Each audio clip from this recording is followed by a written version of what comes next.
നന്ദിയുണ്ട് മക്കളെ, നന്ദിയുണ്ട്. എത്ര നന്ദി പറഞ്ഞാലും നിങ്ങളോട് മതിയാവില്ല. ലിയോ ലാവിയുടെ വിശേഷങ്ങളാണ് എൻ്റെ അടുത്ത് എല്ലാവരും ചോദിക്കാറുള്ളത്. പക്ഷേ ഞാൻ നല്ല നല്ല ഡ്രസ്സ് ഇടാറുണ്ട്, ഇടയ്ക്കിടയ്ക്ക് ലിപ്സ്റ്റിക് ഷെയ്ഡ് മാറ്റാറുണ്ട്, എൻ്റെ ഹെയറിൽ ഞാൻ പലതും ചെയ്യാറുണ്ട്. എന്നിട്ട് പോലും ഒരാൾ പോലും എൻ്റെ അടുത്ത് ഇന്ന് വരെ ഏത് ലിപ്സ്റ്റിക്കാണ് ഉപയോഗിച്ചത്, ഏത് ഹെയർ കട്ടാണ് ചെയ്തത്, ഈ ഡ്രസ്സ് എവിടെ നിന്നാണ് വാങ്ങിയത് എന്നൊന്നും ചോദിക്കാറില്ല. എല്ലാവരും ലിയോ ലാവി, ലിയോ ലാവി, ലിയോ ലാവി, ലിയോ ലാവി. ഇത് കണ്ടിട്ട് എനിക്ക് സത്യം പറഞ്ഞാൽ സങ്കടം വരാറുണ്ട്.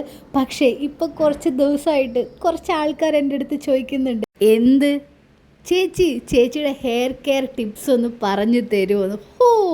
പറയാൻ ഞാനിങ്ങനെ മുട്ടി നിൽക്കായിരുന്നു ഗൈസ്. സോ എന്തായാലും എൻ്റെ ഫേവറേറ്റ് ആയിട്ടുള്ള ഒരു ഹെയർ മാസ്ക് ഞാൻ കാണിച്ചു തരാം കേട്ടോ. ഇതിൻ്റെ മണം ഭയങ്കര മോശമായിട്ടുള്ള മണമാണ്, നമുക്ക് വോമിറ്റ് ചെയ്യാനൊക്കെ വരും. പക്ഷേ ബെസ്റ്റായിട്ടുള്ള ഒരു ഹെയർ മാസ്കാണ്, വീട്ടിൽ തന്നെ ഉണ്ടാക്കാനായിട്ട് പറ്റും.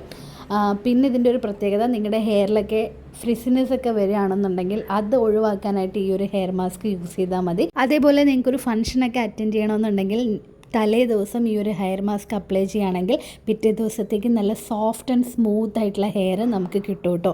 സോ ഇതിൽ ഞാൻ ആഡ് ചെയ്തിട്ടുള്ളത് നമ്മുടെ ചോറും തേങ്ങാപ്പാലും മുട്ടയാണ്.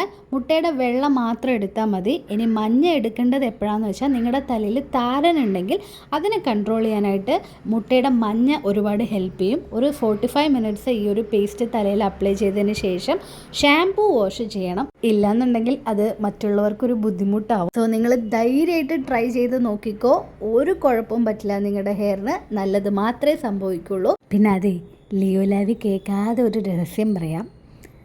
ഇതേപോലത്തെ hair and skin care tips നിങ്ങൾക്ക് വേണമെന്നുണ്ടെങ്കിൽ ഡോക്ടർ വ്ളോഗർ അശ്വതി എന്ന് പറഞ്ഞ ഇൻസ്റ്റഗ്രാം പേജ് ഒന്ന് ഫോളോ ചെയ്താൽ മതി കേട്ടോ. നിർബന്ധമില്ല, ഞാൻ ജസ്റ്റ് ഒന്ന് പറഞ്ഞു തന്നേ ഉള്ളൂ. ഫ്രീ ആയിട്ട് പ്രൊമോഷൻ ചെയ്യാൻ കിട്ടിയൊരു ചാൻസ് ആണല്ലോ, വെറുതെ മിസ് ചെയ്യേണ്ടെന്ന് കരുതി.